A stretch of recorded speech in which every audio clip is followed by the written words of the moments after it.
निश्चित रूप से हमारे प्राचीन तीर्थों का संरक्षण हो, विशेष रूप से जो हमारे जैन तीर्थंकरों की मोक्ष भूमियां हैं, श्री सम्मेश शिखर जी है, गिरनार जी है। जितना महत्व हमारे लिए श्री सम्मेश शिखर जी का है, उतना ही महत्व हमारे लिए गिरनार जी क्षेत्र का है। निश्चित रूप से हमें वहां पर सुरक्षित दर्शन मिलने चाहिए। काफी वर्षों से हम प्रयासरत हैं।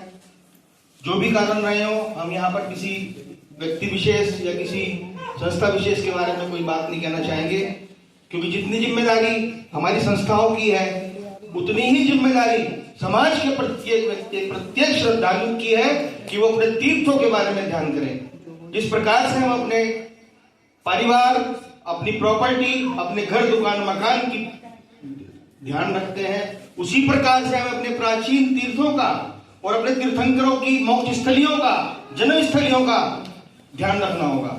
अगर हम लोग चेतेंगे नहीं तो वो कैसे सुरक्षित रहेंगी? हम वहां जाएंगे नहीं तो कैसे सुरक्षित रख पाएंगे? और मेरा मानना है, मेरा विश्वास है, अगर आप घर से 2 कदम भी श्री सम्मेश शिखर के लिए या श्री गिरनार जी क्षेत्र के लिए निकालेंगे तो आपको वही वंदना का लाभ मिलेगा जो आप वहां पर जाकर वंदना करते हैं। अगर आपने सच्चे मन से, अपने भाव से भी अपने तीर्थों के संरक्षण के लिए बात सोची, मेरा मानना है कि आपको पुण्य का लाभ मिलेगा। इसी सब बातों को लेकर हम कई वर्षों से प्रयासरत हैं। और श्री सम्मेश शिखर जी में जिस प्रकार से वहां पर गजट नोटिफिकेशन लाया गया, उसको पवित्र स्थल को पिकनिक स्पॉट बनाने का प्रयास किया गया, लेकिन सकल जैन समाज की जागरूकता के कारण हम अपने उस आंदोलन में, हम उस अनशन आंदोलन में सफलता प्राप्त कर पाए। और देखिए, पूरे देश में अगर जैन समाज लाखों की संख्या में बाहर उतरा, लेकिन किसी भी प्रकार से किसी सरकारी संपत्ति का नुकसान नहीं पहुंचाया। ये आंदोलन आने वाले हजारों वर्षों तक इस भारत के अंदर नजीर बनेगा कि जैन समाज ने कितनी शालीनता के साथ अपनी बात को सरकार के साथ रखा और उसको मनवाया। और ये कोई हमारी असंवैधानिक मांग नहीं थी, और अभी भी हमारी कोई असंवैधानिक मांग नहीं है।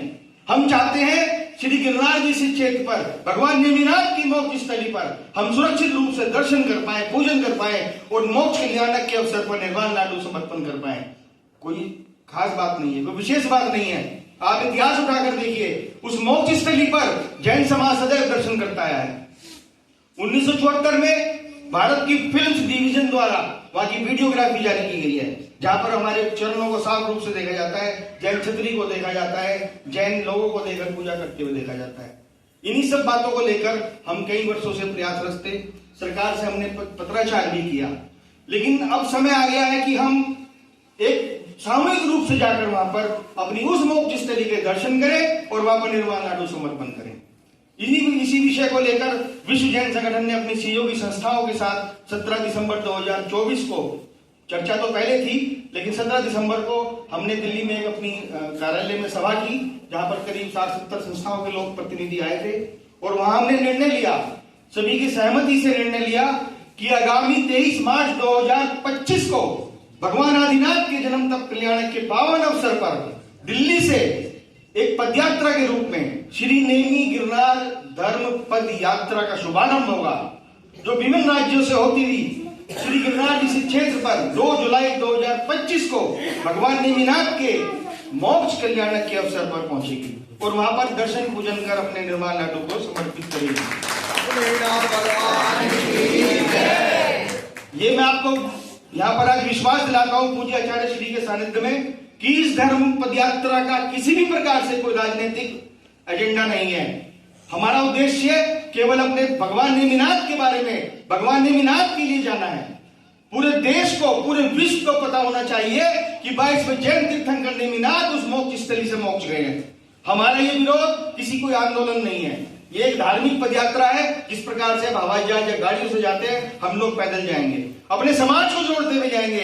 इसका उद्देश्य भारत के अंदर अपने जैन समाज को जोड़ना है, उस तीर्थ भूमि से, उस मोक्ष भूमि से जोड़ना है, ताकि आने वाले भविष्य में हम रहे न रहे, हमारे परिवार, हमारे बंधु उस मोक्ष स्थली पर सदैव जाते रहे और मोक्ष कल्याणक पर लड्डू चढ़ाते रहे। ये हमारी भावना लेकर हम चले हैं। मैं आपसे, हमारा जैन समाज बहुत ही सक्षम समाज है, प्रत्येक कार्यों में आगे बढ़ चढ़कर हिस्सा लेता है। मैं हाथ जोड़कर विनती करता हूं, आप तन मन धन से इसमें सहयोग करें, जितना भी अनुकूल आप समय दे सकें इस पदयात्रा में जुड़े, किसी भी प्रकार से जुड़े। आपका स्वागत रहेगा, मार्गदर्शन रहेगा। आज हम यहाँ मवाना की इस पावन धरा पर परम पूज्य आचार्य श्री स्वामी भारत भूषण जी मुनिराज से अपना मार्गदर्शन आशीर्वाद लेने आए हैं। हे गुरुवर, आपने जिस प्रकार से शिखर जी आंदोलन में हमें सदैव अपना मार्गदर्शन दिया, आशीर्वाद दिया, ताकि हम उसमें निर्विघ्न रूप से हम इस पदयात्रा को सफल कर सकें, भगवान नेमिनाथ की उस मोक्ष भूमि के दर्शन कर सकें। मैं आज भवाना की इस धरती से आपके चरणों में विनती करता हूँ, विश्व जैन संगठन परिवार से और अपनी ओर से और अपने सभी परिवार की ओर से आप हमारा मार्गदर्शन करें। और ये भी मैं आपको आश्वासन देता हूँ आचार्य श्री की, हम किसी भी प्रकार से इस यात्रा का राजनीतिकरण नहीं होने देंगे। कोई पंथवाद संतवाद की इसके अंदर कोई भूमिका नहीं होगी। यह सभी का स्वागत रहेगा। विश्व जैन संगठन संजय जैन केवल हम लोग संयोजक हैं, सभी संस्थाओं का इसमें सहयोग रहेगा, ऐसी मुझे आशा है। सभी लोग अपना बैनर लेके चलें, अपने